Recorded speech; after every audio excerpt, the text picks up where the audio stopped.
அது ஒரு காலை நேரம். குளிர்ந்த காற்று மெல்ல மெல்ல கிராமம் முழுவதும் பரவி கொண்டிருந்தது. மண் வீடுகளுக்கு நடுவே இருந்து கிளம்பிய புகை மக்கள் தங்கள் அன்றாட பணிகளை தொடங்கிவிட்டதை காட்டியது. திண்டுக்கல்லில் ஒரு கிராமத்தின் கடைசி எல்லையில் மண்ணாலும் தகரத்தாலும் ஆன ஒரு சிறிய வீடு இருந்தது. அங்கே காவ்யா தன் தாயுடன் வசித்து வந்தாள். காவ்யாவின் வயது சுமார் 23 இருக்கும். முகத்தில் ஒரு கள்ளமற்ற அமைதி, அப்பாவித்தனம், கண்களில் பெரிய கனவுகள் மற்றும் கைகளில் உழைப்பின் ரேகைகள் தெளிவாக தெரிந்தன.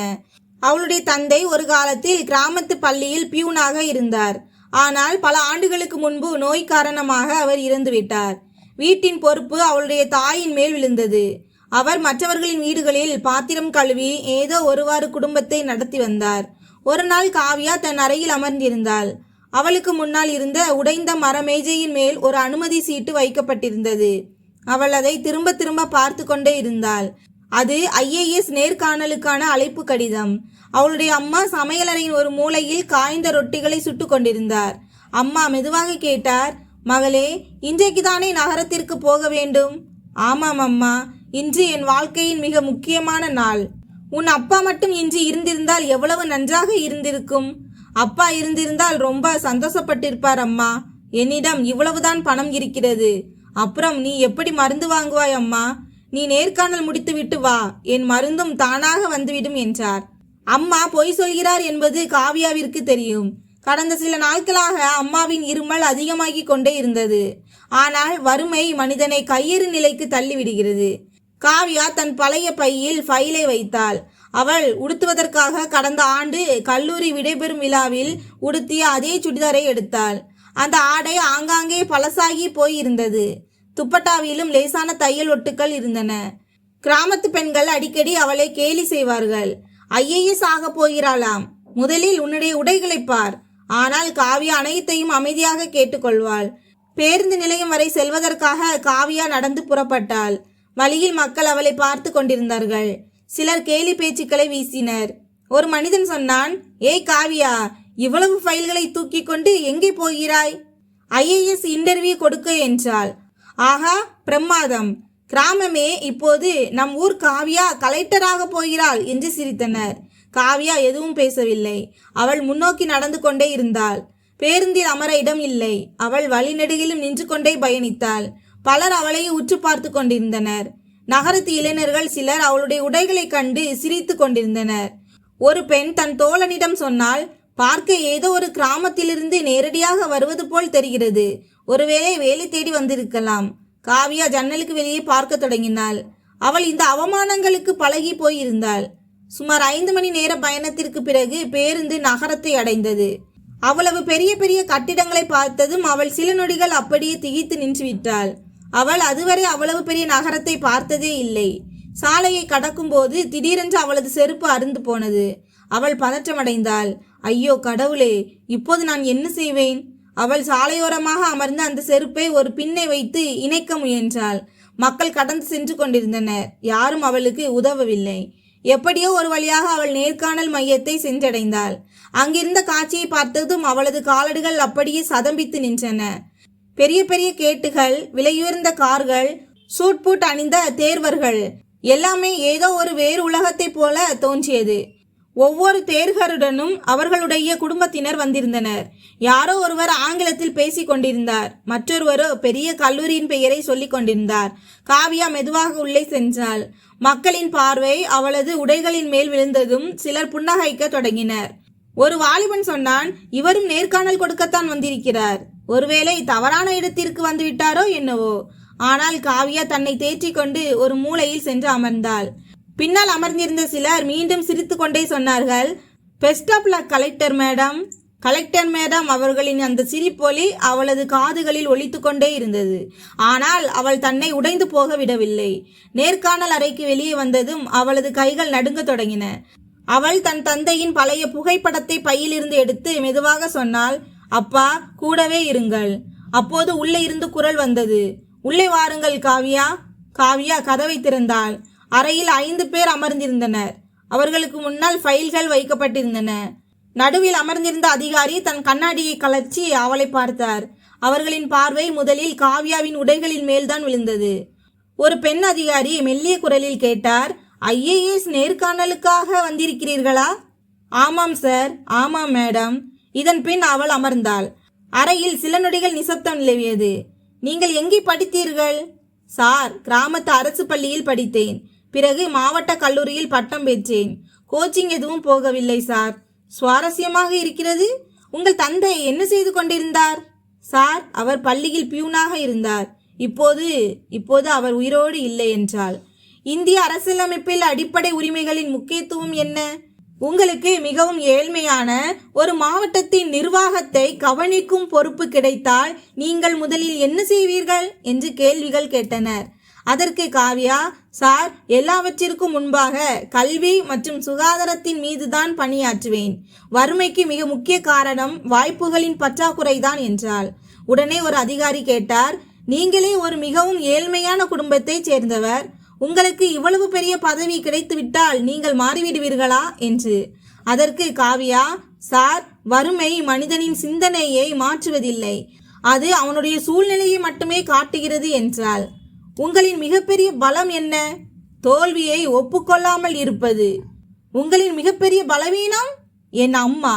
அதாவது அம்மா அழுதால் என்னால் மன வலிமையோடு இருக்க முடியாது.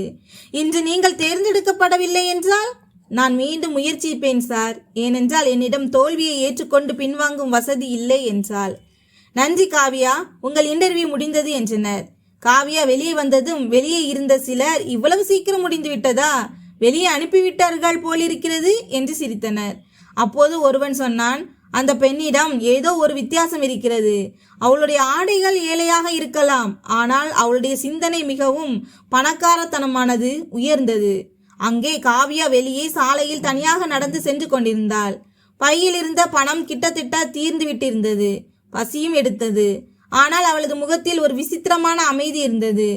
ஏனென்றால் இன்றுதான் முதல் முறையாக உழைப்பு உண்மையிலேயே விதியை மாற்றக்கூடும் என்று அவளுக்கு தோன்றியது. மாலை பொழுதாக தொடங்கியது. நகரத்து சாலைகளில் பிரகாசமான விளக்குகள் ஒளிர்ந்து கொண்டிருந்தன. நாலாபுறமும் ஓடும் வாகனங்கள், ஹாரன் சத்தங்கள் மற்றும் மக்களின் கூட்டம் இருந்தது. ஆனால் அந்த பெருங்கூட்டத்திற்கு நடுவே காவ்யா முற்றிலும் தனிமையாக இருந்தாள். அவளது கையில் பழைய பை இருந்தது. கண்களில் நேர்காணலின் கேள்விகள் இன்னும் சுழன்று கொண்டிருந்தன. அவள் பைக்குள் கையை விட்டு பணத்தை எண்ணினாள். பேருந்து கட்டணத்தை எடுத்த பிறகு மிச்சம் கஷ்டப்பட்டு 20 ரூபாய் மட்டுமே இருந்தது. காலையிலிருந்து அவள் எதுவும் சாப்பிடவில்லை. அதனால் 2 சமோசாக்களை வாங்கி கொண்டு அருகில் இருந்த பெஞ்சில் அமர்ந்தாள். முதல் வாயை வாயில் வைத்ததுமே அவளுக்கு அவளது அம்மாவின் நினைவு வந்தது. காலையில் அம்மா தான் பட்டினியாக இருந்து அவளுக்கு பணம் கொடுத்து இருந்தார். இதை நினைத்ததும் அவளது கண்கள் கலங்கின. அங்கே கிராமத்தில் அவளது அம்மா வாசலில் அமர்ந்து வழியை பார்த்து கொண்டிருந்தார். அருகில் இருந்த பெண்கள் மீண்டும் கேலி பேச தொடங்கினர். என்ன ஆச்சு அண்ணி, கலெக்டர் மகள் திரும்பி வந்துவிட்டாளா? மற்றவள் சிரித்து கொண்டே சொன்னாள், இவ்வளவு பெரிய கனவே ஏழை மக்கள் கண்டால் இப்படிதான் நடக்கும். அம்மா எதுவும் பேசவில்லை. அவர் சும்மா வானத்தை பார்த்து கொண்டே இருந்தார். இங்கே நகரத்தில் காவ்யா பேருந்து நிலையத்தை அடைந்தாள். ஆனால் கடைசி பேருந்து சென்று விட்டது என்று தெரிய வந்தது. அவள் பதற்றமடைந்தாள். இனி இந்த இரவில் கிராமத்திற்கு எப்படி போவது? அவள் பலரிடம் உதவி கேட்டாள். ஆனால் யாரும் அவளுக்கு உதவவில்லை. இரவு நெருங்க நெருங்க குளிர்ந்த காற்று வீச தொடங்கியது. காவ்யா பேருந்து நிலையத்தின் ஒரு மூலையில் அமர்ந்து தன் பையை அணைத்து கொண்டாள். அருகில் அமர்ந்திருந்த சிலர் அவளை ஒரு விசித்திரமான பார்வையோடு பார்த்து கொண்டிருந்தனர். அப்போது ஒரு முதிய பெண்மணி அவள் அருகே வந்து கேட்டார், மகளே, எங்கே போக வேண்டும்? காவ்யா அருகிலுள்ள ஒரு கிராமத்திற்கு என்றாள். பேருந்து சென்று விட்டதா? இன்றிரவு இங்கே தங்கிவிடு. காலையில் முதல் பேருந்து கிடைத்துவிடும் என்றார் அந்த பெண்மணி. அடுத்த நாள் காலையில் முதல் பேருந்து வந்தது.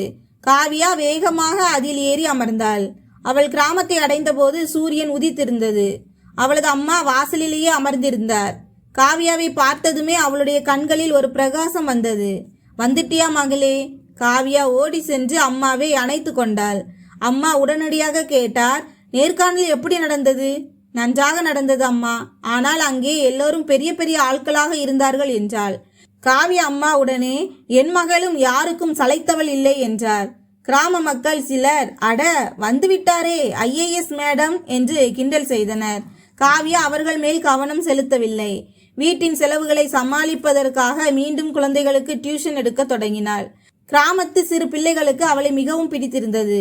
ஒரு நாள் ஒரு சிறுமி கேட்டால், அக்கா, நீங்கள் நிஜமாகவே கலெக்டர் ஆவீர்களா? காவியா புன்னகைத்து கொண்டே சொன்னாள், தொடர்ந்து உழைத்து கொண்டே இருந்தால் என்னவாக வேண்டுமானாலும் ஆகலாம் என்றாள். ஆனால் இரவில் அவள் தனியாக இருக்கும்போது ஒருவேளை தேர்ந்தெடுக்கப்படவில்லை என்றால் என் உழைப்பெல்லாம் வீணாகிவிடுமோ என்ற பயம் அவளை சூழ்ந்து கொள்ளும். ஒரு நாள் இரவு தன் அம்மா மிக கொடூரமாக இருமுவதை கண்டாள். இந்த முறை இருமலோடு சேர்ந்து இரத்தமும் வந்தது. காவியா மிகவும் பதற்றமடைந்தாள். அவள் உடனடியாக தண்ணீர் எடுத்து வந்தாள். அம்மா, ஒன்றும் ஆகவில்லை என்று விஷயத்தை மறைக்க முயன்றார். ஆனால் நோய் மிகவும் முற்றிவிட்டது என்பதை காவியா புரிந்து கொண்டாள். அடுத்த நாள் அவள் அம்மாவை அரசு மருத்துவமனைக்கு அழைத்து சென்றாள். மருத்துவமனையின் நிலைமை மிகவும் மோசமாக இருந்தது. நீண்ட வரிசைகள், அலாதியான கூட்டம் மற்றும் மருத்துவர்களின் பற்றாக்குறை இருந்தது. பல மணி நேரம் காத்திருந்த பிறகு மருத்துவர் பரிசோதித்துவிட்டு இவருக்கு சிகிச்சையை விரைவில் தொடங்க வேண்டும் என்றார். காவியா பயந்தபடியே கேட்டால், எவ்வளவு செலவாகும் டாக்டர்? மருத்துவர் சில மருந்துகளை எழுதிவிட்டு, இது அரசு மருத்துவமனை என்பதால் செலவு குறைவாகத்தான் இருக்கும், ஆனால் முக்கியமான மருந்துகளை வெளியிலிருந்து தான் வாங்க வேண்டும் என்றார். காவியாவின் முகத்தில் இருந்த ரத்தம் சுண்டி போனது. முகம் வெளுத்து போனது. வீடு திரும்பும்போது அம்மா சொன்னார், இவ்வளவு கவலைப்படாதே மகளே, நான் நன்றாகத்தான் இருக்கிறேன். ஆனால் பணம் இல்லாமல் சிகிச்சை சாத்தியமில்லை என்பது காவியாவிற்கு தெரிந்திருந்தது. அன்று இரவு அவள் தன் தந்தையின் பழைய கடிகாரத்தை எடுத்தாள். அவரது நினைவாக எஞ்சியிருந்த கடைசி பொருள் அது ஒன்றுதான். அடுத்த நாள் அவள் அந்த கடிகாரத்தை விற்றுவிட்டாள். மெல்ல மெல்ல கிராமம் முழுவதும் காவியா IAS நேர்காணல் கொடுத்துவிட்டு வந்திருக்கிறாள் என்ற செய்தி பரவியது. சிலர் கேலி செய்தனர், சிலர் பொறாமைப்பட்டனர். ஆனால் சிலர் அவள் மேல் பெருமிதம் கொண்டனர். கிராமத்து ஆசிரியர் ஒரு நாள் அவளது வீட்டிற்கு வந்து சொன்னார், மகளே, நீ நம் கிராமத்தின் பெயரை பெருமைப்படுத்தி இருக்கிறாய். நான் உனக்கு கொஞ்சம் பணம் தருகிறேன் என்றார். அதற்கு காவியா, வேண்டாம் சார் என்றாள். இதை உதவி என்று நினைக்காதே, இது என் ஆசீர்வாதம் என்றார். அங்கே நகரத்தில் UPSC அலுவலகத்தில் நேர்காணல் குழுவின் ஒரு முக்கிய கூட்டம் நடந்து கொண்டிருந்தது. அப்போது அந்த பெண் அதிகாரி கேட்டார், அந்த பெண்ணின் பெயர் என்ன? காவியா. அவளுடைய ஃபைலை மீண்டும் ஒரு முறை பாருங்கள். அவர்கள் ஃபைலை திறந்ததுமே அனைவரும் திகைத்து போயினர். அரசு பள்ளி, எந்த ஒரு கோச்சிங்கும் இல்லாத தயாரிப்பு, இவ்வளவு ஏழ்மையான குடும்பம், ஆனாலும் இவ்வளவு அற்புதமான நேர்காணல். ஓர் அதிகாரி சொன்னார், அவளுடைய கம்யூனிகேஷன் ஸ்கில் சற்று பலவீனமாக இருந்தது, ஆனால் அவளது நேர்மையும் எண்ணங்களின் தெளிவும் வியக்கத்தக்கதாக இருந்தது. நம்முடைய சிஸ்டத்திற்கு இப்படிப்பட்ட அடிமட்டத்திலிருந்து வந்த மனிதர்கள் தான் தேவை. அங்கே காவியாவிற்கு இந்த விஷயங்களை பற்றி எந்த தகவலும் தெரியாது. அவள் ஒவ்வொரு நாளும் இறைவனிடம் பிரார்த்தனை மட்டுமே செய்து கொண்டிருந்தாள். ஒரு நாள் அதிகாலையில் கிராமத்திற்கு தபால்காரர் வந்து சத்தமிட்டார், காவியா, உன் பெயருக்கு ஒரு கடிதம் வந்திருக்கிறது. காவியா ஓடி வெளியே வந்தாள். அவளது கைகள் மிகவும் நடுங்கி கொண்டிருந்தன. அந்த உரையின் மேல் பெரிய எழுத்துக்களில் UPSC என்று எழுதப்பட்டிருந்தது. கிராமமே அங்கே ஒன்று திரண்டது. எல்லாரின் பார்வையும் அந்த ஒரே உரையின் மீதுதான் இருந்தது. அவள் மெல்ல மெல்ல அந்த உரையை திறந்தாள். உள்ளே ஒரு அதிகாரப்பூர்வமான காகிதம் இருந்தது. அவளது கண்கள் வேகமாக அந்த வார்த்தைகளை படிக்க தொடங்கின. திடீரென்று அவளது கைகள் நடுங்கின. அம்மா பதற்றமடைந்து கேட்டார், என்னாச்சு மகளே? காவியாவின் கண்களிலிருந்து கண்ணீர் வழிந்தோடியது. சில நொடிகள் அவளால் எதையுமே பேச முடியவில்லை. கிராம மக்கள் மிகுந்த ஆர்வத்துடன் அவளையே பார்த்து கொண்டிருந்தனர். பிறகு மிகவும் நடுங்கும் குரலில் அவள் சொன்னாள், அம்மா, நான் தேர்வாகிவிட்டேன். கிராமமே சில நொடிகள் அப்படியே அமைதியானது. அவளை கேலி செய்தவர்களின் முகங்கள் உடனே சுருங்கி வாடிவிட்டன. அம்மா அங்கே தரையில் அமர்ந்து, என் மகள் கலெக்டர் ஆகிவிட்டாள் என்று அழத் தொடங்கினார். கிராமத்து குழந்தைகள் மகிழ்ச்சியில் கூச்சலிட்டனர். ஆனால் அதே நேரத்தில் காவியாவின் பார்வை அந்த பாஸ் லெட்டரின் கீழே சென்றது. அங்கே மற்றொரு வரியும் எழுதப்பட்டிருந்தது, பயிற்சிக்காக அடுத்த மாதம் டெல்லியில் ரிப்போர்ட் செய்வது கட்டாயமாகும். அவளது முகத்தில் இருந்த மகிழ்ச்சி திடீரென மங்கியது. ஏனென்றால் டெல்லி செல்வதற்கு அவளிடம் பணம் இல்லை. அதோடு அம்மாவின் உடல்நிலையும் தொடர்ந்து மோசமடைந்து கொண்டே இருந்தது. கிராமமே காவியாவின் வீட்டு வாசலில் நின்றிருந்தது. சிலரது முகத்தில் ஆச்சரியம் தெரிந்தது, சிலரது முகத்தில் பொறாமை மற்றும் சிலரின் கண்களில் முதல் முறையாக மரியாதை தெரிந்தது. மக்கள் பேசிக் கொண்டிருந்தார்கள், நிஜமாகவே செலக்ட் ஆகிவிட்டாளா? அட, செய்தித்தாள்காரர்களை கூப்பிடுங்கள், நம்ம ஊர் பெண் IAS ஆகியிருக்கிறாள். நாலாபுறமும் பெரும் சத்தம் கேட்டது. ஆனால் அந்த பெருங்கூட்டத்திற்கு நடுவே காவ்யா முற்றிலும் அமைதியாக இருந்தாள். அவளது பார்வை திரும்ப திரும்ப அந்த லெட்டரின் மேல் விழுந்து கொண்டிருந்தது. அதில் டெல்லி பயிற்சிக்காக ரிப்போர்ட் செய்ய வேண்டிய தேதியும் எழுதப்பட்டிருந்தது. அம்மா மகிழ்ச்சியுடன் அவளது முகத்தை தன் கைகளில் ஏந்தி சொன்னார், பார் மகளே, கடவுள் உன் உழைப்புக்கான பலனை கொடுத்து விட்டார்.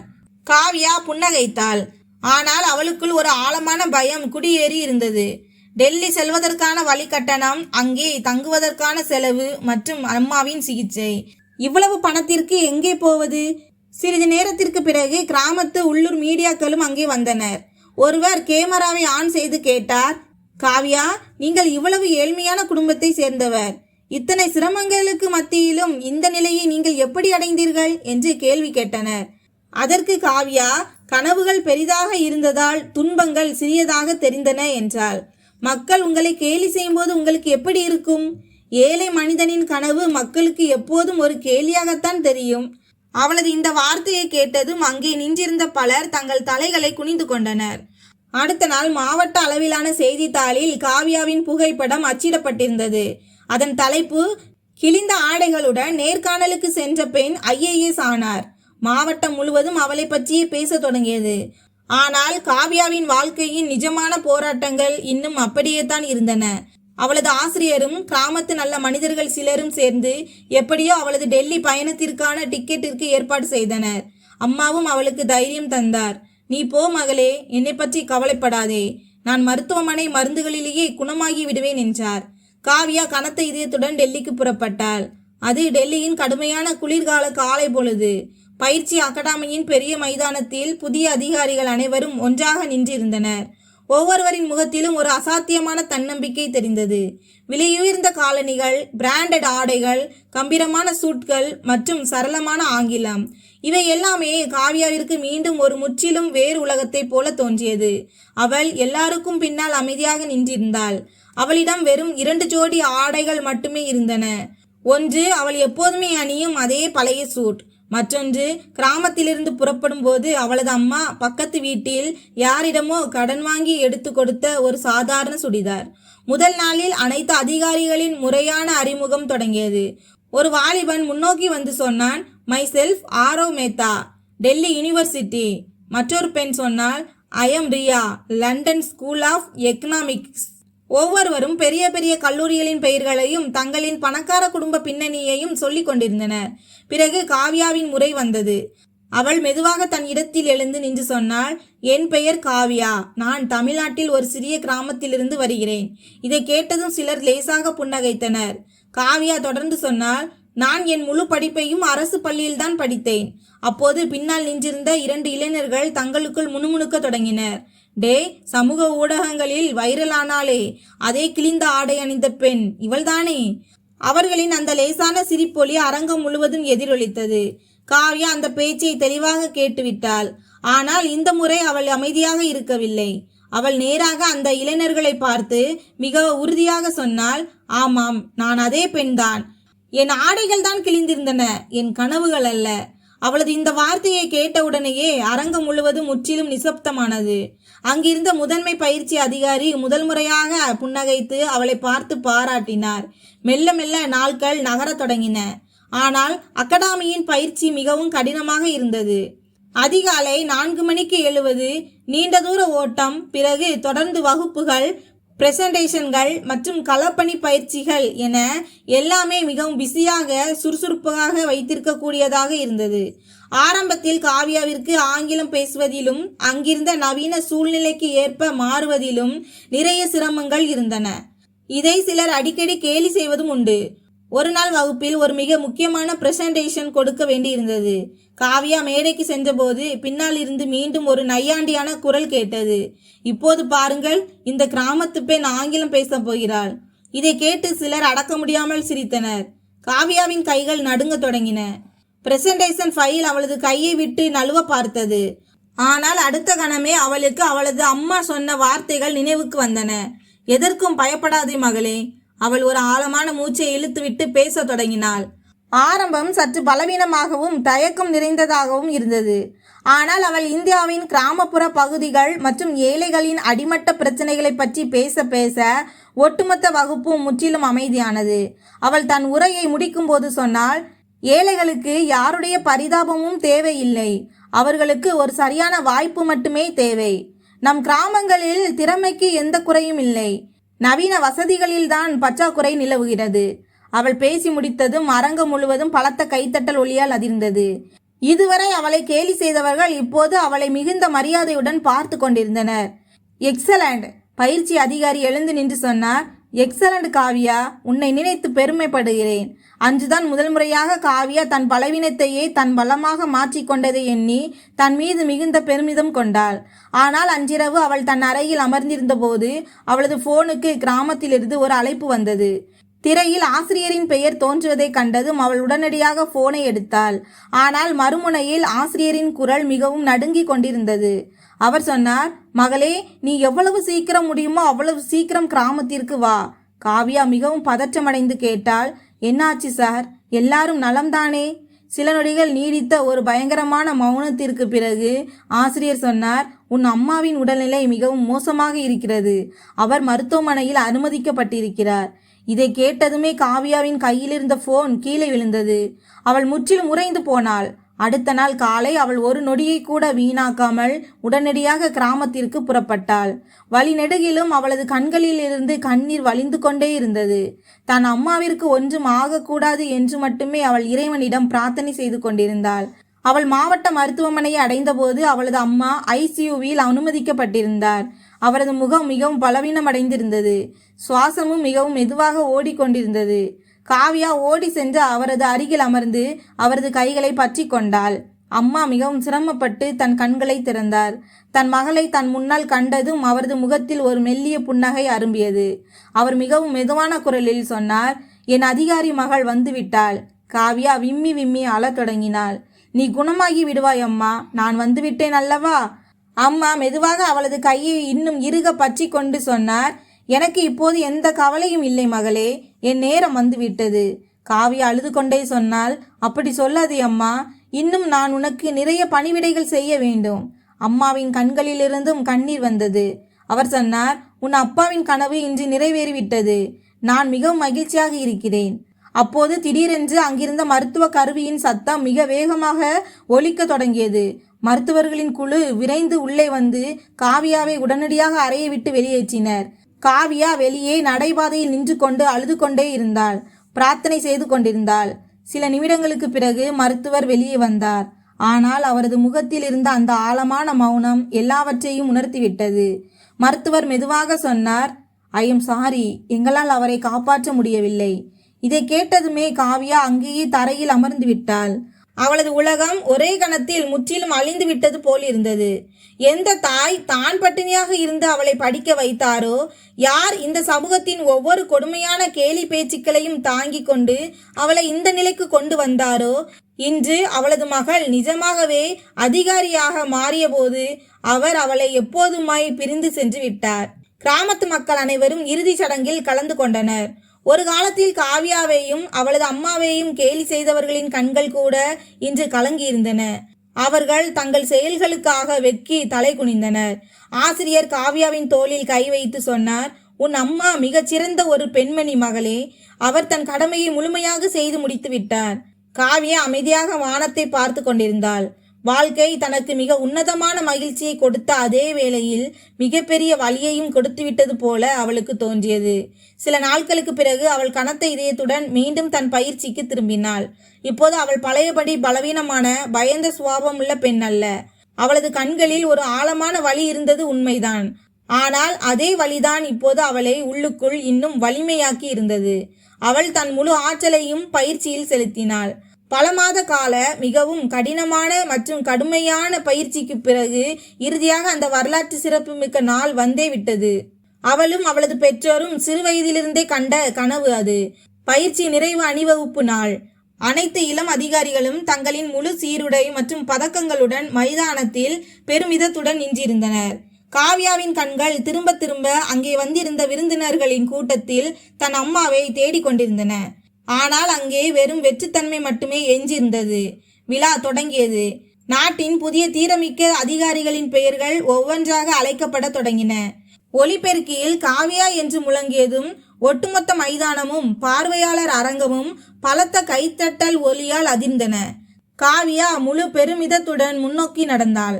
முதன்மை விருந்தினர் அவளுக்கு அந்த புகழ்பெற்ற பதக்கத்தை அணிவித்தார். பயிற்சி இயக்குனர் புன்னகைத்தபடி மெதுவாக சொன்னார், "நீ ஒரு உண்மையான ஊக்கம் காவியா." காவியாவின் கண்களிலிருந்து கண்ணீர் வழிந்தது. அவள் தன் மனதிற்குள் வானத்தை பார்த்து சொன்னாள், "அம்மா, பார், நான் வெற்றி பெற்றுவிட்டேன். உன் கனவு நிறைவேறிவிட்டது" என்றாள். சில மாதங்களுக்கு பிறகு காவியாவின் முதல் பணி நியமனம் மிகவும் பின்தங்கிய ஏழ்மையான ஒரு மாவட்டத்தில் உதவி ஆட்சியராக கிடைத்தது. அவள் தன் அதிகாரப்பூர்வ அரசு வாகனத்தில் முதல் முறையாக தன் சொந்த கிராமத்திற்கு வந்தபோது அங்கிருந்த காட்சியே முற்றிலும் மாறியிருந்தது. ஒரு காலத்தில் அவளை பார்த்து சிரித்த அதே மக்கள் இன்று சாலையின் இருபுறமும் கைகளை கூப்பி மரியாதையுடன் நின்றிருந்தனர். கிராமத்து தலைவர் கூட தலைவணங்கி நின்றிருந்தார். கிராமத்து சிறுமிகள் அவளை பார்த்து மிகுந்த மகிழ்ச்சியில் கத்தினார்கள், "பாருங்கள், பாருங்கள், நம்ம கலெக்டரக்கா வந்துவிட்டார்கள்." காவியா காரிலிருந்து இறங்கினாள். ஆனால் அவள் எந்த ஆடம்பரங்களிலும் கவனம் செலுத்தவில்லை. அவள் முதலில் நேராக தன் தந்தை ஒரு காலத்தில் பியூனாக வேலை பார்த்த அதே கிராமத்து அரசு பள்ளிக்கு சென்றாள். பள்ளியின் உடைந்த சுவர்களையும் பலவீனமான உள்கட்டமைப்பையும் கண்டதும் அவள் உடனடியாக அங்கிருந்த உயர் அதிகாரிகளுக்கு கண்டிப்பான குரலில் உத்தரவிட்டாள், "அடுத்த 1 மாதத்திற்குள் இந்த பள்ளியின் நிலைமை முற்றிலும் மாற வேண்டும். இங்கே இருக்கும் ஒவ்வொரு குழந்தைக்கும் நவீன கல்வி கிடைக்க வேண்டும்." மெல்ல மெல்ல அவளது வேலை செய்யும் திறனால் அந்த மாவட்டம் முழுவதும் ஒரு பெரிய மாற்றம் தொடங்கியது. புதிய பள்ளிகள் கட்டப்பட்டன. அரசு மருத்துவமனைகளின் நிலைமை சீரமைக்கப்பட்டது. மேலும் ஏழை குழந்தைகள் பணப்பற்றாக்குறையால் தங்களின் கனவுகளை கைவிடக்கூடாது என்பதற்காக அவர்களுக்கென சிறப்பு உதவித்தொகைகள் தொடங்கப்பட்டன. ஒரு நாள் காவியா தன் அலுவலகத்தில் அமர்ந்திருந்தாள். அப்போது அவளை சந்திக்க ஒரு வயதான சமோசா வியாபாரி வந்தார்.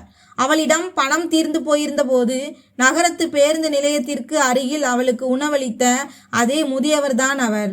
அந்த முதியவர் அழுது கொண்டே சொன்னார், "மகளே, உன்னை நினைத்து நான் மிகவும் பெருமைப்படுகிறேன்.